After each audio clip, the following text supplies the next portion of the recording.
So guys, जैसा कि हमने पिछले एपिसोड में देखा कि युनफेई चुआन से फाइट कर रहा था, पर चुआन ने अपने ट्रू स्पीड ट्रेजर को एक्टिवेट कर लिया, जिसे देखकर युनफेई और उसके साथी वहां से भाग रहे थे। पर चुआन ने उन्हें वहां से भागने नहीं दिया और युनफेई को बुरी तरह से घायल कर दिया। वो युनफेई को मारने वाला था, मगर एशियन लेडी ने वहां आकर युनफेई को बचा लिया। उन्होंने आसानी से चुआन और लांगचू को मार दिया था। दोनों एलियन रेस अपनी जान बचाने के लिए वहां से भाग रही थी, मगर युनफेई ने उन्हें मार दिया और वुचू को पकड़ लिया था। फिर अब हम युनफेई को देखते हैं, वो वुचेन और अपने साथियों को जीशाओ पेगोड़ा से बाहर निकाल लेता है। युनफेई के अटैक की वजह से वुचू बेहोश हो जाता है और लावा गिरने लगता है, पर युनफेई अपने मैजिक का यूज करके उसे बचा लेता है। वुचेन कुछ एशियन बुद्धा स्पेल से पढ़ने लगता है और अपने मैजिकल हैंड की मदद से वुचू को एक पोर्टल के अंदर भेज देता है, जिससे वुचू को होश आ जाता है और वो अपनी जान बचाने के लिए वहां से भाग जाता है।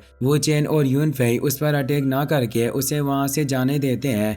युएली और वु शुआंग भी जीशाओ पेगोड़ा से बाहर आ जाती है। वो पूछती है कि आखिरकार उन एलियन एंसेस्टर्स का क्या हुआ, वो अचानक कहाँ गायब हो गए। जी शुआन बताती है कि दोनों एलियन एंसेस्टर्स मारे गए। ये बात सुनकर युएली और वु शुआंग के होश उड़ जाते हैं। उन्हें भरोसा नहीं होता कि इतने पावरफुल एंसेस्टर्स मारे गए। युन लांग बताता है कि ये सब एक एशियन लेडी ने किया है, जो उस जायंट लोटस के अंदर निकली थी। किसी को भी उनके बारे में नहीं पता। वो बस जायंट लोटस के अंदर से बाहर निकली और एलियन एंसेस्टर्स को मारकर वापस लोटस के अंदर चली गई। ये बात सुनकर वु शुआंग और युएली चौंक जाती है, पर उन्हें भी उस पर्पल लोटस के बारे में कुछ समझ में नहीं आता। युनफेई अपनी गॉड आई की मदद से पर्पल लोटस के अंदर देखता है और अंदर उसे एशियन लेडी का कॉफिन दिखाई देता है। हुन लुआन पूछता है कि तुम्हें जायंट लोटस के अंदर क्या दिखाई दिया, क्या तुम्हें पता चला कि वो एशियन एंसेस्टर कौन थी। युनफेई कहता है कि मुझे एशियन एंसेस्टर्स के बारे में कुछ भी पता नहीं चला,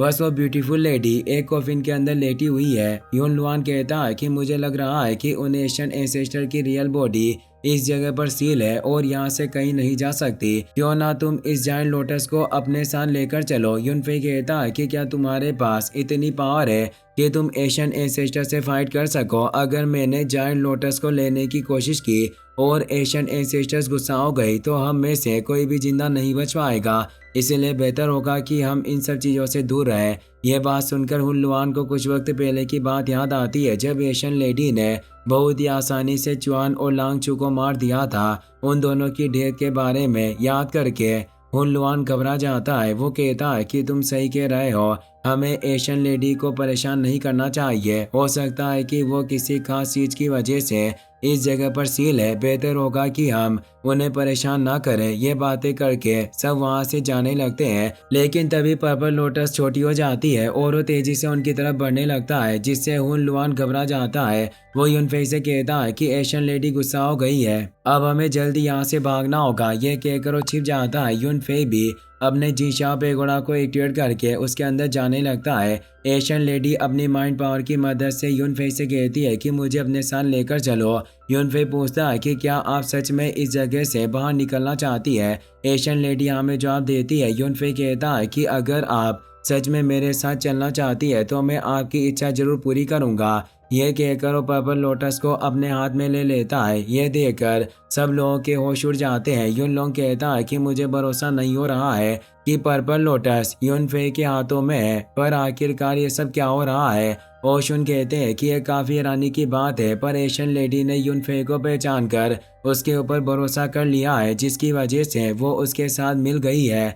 युनफेई पर्पल लोटस को अपने जीशाओ पेगोड़ा में एजो कर देता है और अपने साथियों से कहता है कि हमने एलियन क्लेन को खत्म करके अपना काम भी खत्म कर लिया, तो अब हमें यहाँ से बाहर चलना चाहिए। ये बात सुनकर सब एक पोर्टल की मदद से निर्वाणा सी से बाहर आ जाते हैं। युएली कहती है कि निर्वाणा सी अभी तक बंद नहीं हुआ, इसका मतलब गोंगसुन फैमिली के मेंबर्स अभी भी अंदर हैं। मुझे समझ में नहीं आ रहा वो लोग अभी तक अंदर क्या कर रहे हैं। कहीं ऐसा तो नहीं है कि उन्हें कोई अच्छा ट्रेजर मिल गया हो या वो किसी मुसीबत में है। वो शुआंग कहती है कि तुम्हें फिक्र करने की जरूरत नहीं है, गोंगसुन फैमिली को कुछ नहीं होगा, वो जल्दी बाहर आ जाएंगे। मुझे डर था कि अगर युनफेई वक्त पर हमारी मदद नहीं करता तो हम एलियन एंसेस्टर के हाथों मारे जाते, पर आखिरकार हम सब सेफ हैं और किसी को कोई परेशानी नहीं है। निर्वाणा सी का मैटर खत्म हो गया है। तो अब तुम कहाँ जाने के बारे में सोच रहे हो? यूनफे कहता है कि जियो पैलेस ने मेरी मॉम को कैद किया हुआ है। अभी मेरे लिए उन्हें बचाना सबसे ज़्यादा ज़रूरी है। क्या तुम दोनों आउटर वर्ल्ड के जियो पैलेस के बारे में कुछ जानते हो? वो शुआंग कहती है कि जियो पैलेस एशियन टाइम्स से आउटर वर्ल्ड में है और वो बहुत ही ज़्यादा मिस्टीरियस है। यहाँ तक कि आउटर वर्ल्ड में भी ऐसे बहुत कम लोग हैं जो उनके अल्टर्स की लोकेशन जानते हैं। यूएली कहती है कि जियो पैलेस हर तरह के बुरे और घटिया काम करता है। उन चीज़ों को इमोर्टल सेट्स बर्दाश्त नहीं कर सकते, मगर फिर भी वो जियो पैलेस को ख़त्म करने की कोई खास कोशिश नहीं करते। मुझे नहीं लगता है कि जियो पैलेस का अल्टर ढूंढना इतना आसान होगा। जुएई कहती है कि क्या तुम ये कहना चाहती हो कि ट्रिब्यूलेशन रियल्म के कल्टीवेटर जियो पैलेस को सपोर्ट कर रहे हैं? यूएली हाँ में जवाब देती है। यूनफे कहता है कि इससे कोई भी फर्क नहीं पड़ता है कि जियो पैलेस के पास ट्रिब्यूलेशन रियल्म के कल्टीवेटर का सपोर्ट है। जियो पैलेस सिर्फ अपने फायदे के लिए लोगों को मारता है और मनमानी करता है। मैं ये सब होते हुए नहीं देख सकता। भले ही मेरे पास डेमंस और मॉन्स्टर्स है, पर मैं हार नहीं मानूंगा और इस वर्ल्ड में ट्रू पाथ पर आगे बढ़कर रहूंगा। ये बात सुनकर यूएली खुश हो जाती है। वो कहती है कि तुम सही कह रहे हो। इस वर्ल्ड को सुधारने के लिए हमें जियो पैलेस जैसी फोर्स को खत्म करना होगा। अगर तुम्हें मेरी मदद की जरूरत है तो मैं तुम्हारे लिए अपनी जान भी दे सकती हूँ। वो शुआंग बताती है कि आउटर वर्ल्ड इमोर्टल अलायंस के अंडर आता है और बाहर के लोग इतनी आसानी से आउटर वर्ल्ड के अंदर नहीं जा सकते। अगर तुम्हें आउटर वर्ल्ड के अंदर जाना है तो किसी फोर्स को इमोर्टल अलायंस को तुम्हारे बारे में बताना होगा। तो बेहतर होगा कि तुम हमारे साथ चलो। इससे तुम्हें किसी भी परेशानी का सामना नहीं करना पड़ेगा। अभी ओशुन और जीशुआन के जे टोकन पर एक मैसेज आता है जिसमें एक एल्डर 9 डोमेन्स के सारे कल्टीवेटर्स को इमोर्टल अलायंस ऑर्डर दे रहे थे। जुएई इमोर्टल अलायंस ऑर्डर के बारे में पूछता है। यूनलोंग बताता है कि इमोर्टल अलायंस ऑर्डर का यूज उसी वक्त किया जाता है जब इमोर्टल सेट्स डिस्ट्रॉय होने की कगार पर हो। यूनफे कहता है कि अगर इमोर्टल सेट्स खतरे में है तो तुम लोगों को जल्दी से मदद के लिए जाना चाहिए। तुम्हें मेरी फिक्र करने की जरूरत नहीं है, क्योंकि आउटर वर्ल्ड में जाने से पहले मुझे अपने पुराने दोस्तों से मिलने के लिए ब्रह्म टेम्पल में जाना है। वो शुआंग यूनलोंग से कहती है कि अभी के लिए तुम यूनफे के साथ रहो और उसे आउटर वर्ल्ड में लेकर आओ। ये कहकर वो शुआंग और यूएली अपने साथियों को लेकर वहां से चली जाती है। फिर हम जियोमी तियान सेक्ट का सीन देखते हैं। नियान यू जेन को चुआन और यूनफे की फाइट के बारे में बताता है।